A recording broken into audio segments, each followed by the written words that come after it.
Jack movie ఎలా అనిపించింది? Jack movie చాలా బాగుంది భయ్య. ఎంటర్టైన్మెంట్ పరంగా కానీ యాక్షన్ స్పాట్స్ కానీ చాలా బాగున్నాయి. సిద్ధు గారి నుంచి మేము ఎలాంటి సినిమాలు ఎక్స్పెక్ట్ చేస్తామని అంటే ఎప్పుడూ అనుకోలేదు.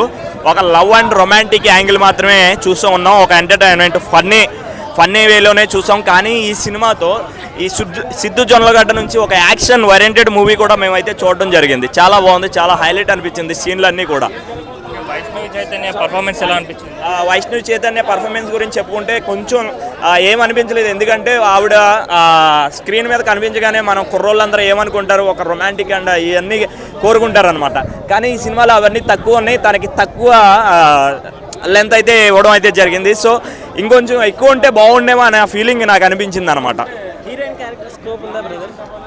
అదే హీరోయిన్ క్యారెక్టర్ గురించి నేను చెప్తున్నాను అనమాట. సో తన క్యారెక్టర్ ఏంటంటే వైష్ణవి గారిని మనం బయట కొన్ని సినిమాలు మనం చూసిన బేబీ కానీ కొన్ని సినిమాల్లో ఎలా చూసామంటే లవ్ కానీ ఆ రొమాంటిక్ సీన్స్ కానీ అవన్నీ ఎక్స్పెక్ట్ చేస్తాం. అలాంటివి కొద్దిగా తక్కువ ఉంటుంది, యాక్షన్ ఓరియంటెడ్గా ఉంటుంది అనమాట. సినిమా మొత్తం ఫన్ అండ్ ఎంటర్టైన్మెంట్లో ఉంటుంది అనమాట. దేశం కోసం డైరెక్టర్ ప్రీవియస్గా చూసిన సినిమాలకి ఈ సినిమాలకు సంబంధం లేకుండా తీశాడు అంటున్నారు. అదే కొద్దిగా యూనిక్ అనిపించింది. అయితే నచ్చే వాళ్ళకి నచ్చుతుంది, నచ్చదని అయితే నేను ఎవరికి చెప్పను అనమాట. ఖచ్చితంగా అయితే అందరూ వచ్చి చూడాల్సిన సినిమా. బాగుంది సినిమా.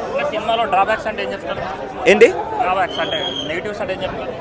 సినిమాలో నాకైతే నెగిటివ్ అంటే కొన్ని సాంగ్స్ రెండు సాంగ్స్ మాత్రమే అనిపించినాయి. ఫైట్ సీన్లో అన్నీ ప్లస్గానే అనిపించినాయి భయ్య. నేను నెగిటివ్ అయితే ఏం చెప్పలేను. బొమ్మరిల్లు భాస్కర్ గారికి సాంగ్స్ అనేది ఒక స్పెషల్ ఉంటుంది, కానీ సినిమాలో అంత స్పెషల్గా సాంగ్స్ ఏం కనవలే అంటున్నారు. అంటున్నాను కదా, అప్పుడు ఒక ఫైట్ సీన్లో ఇంటర్వెల్ సీక్వెన్స్లో ఒక సాంగ్ ఉంటుంది అనమాట. హరబ్ సాంగ్లో ఒక టైప్ ఆఫ్ లో ఉంటుంది.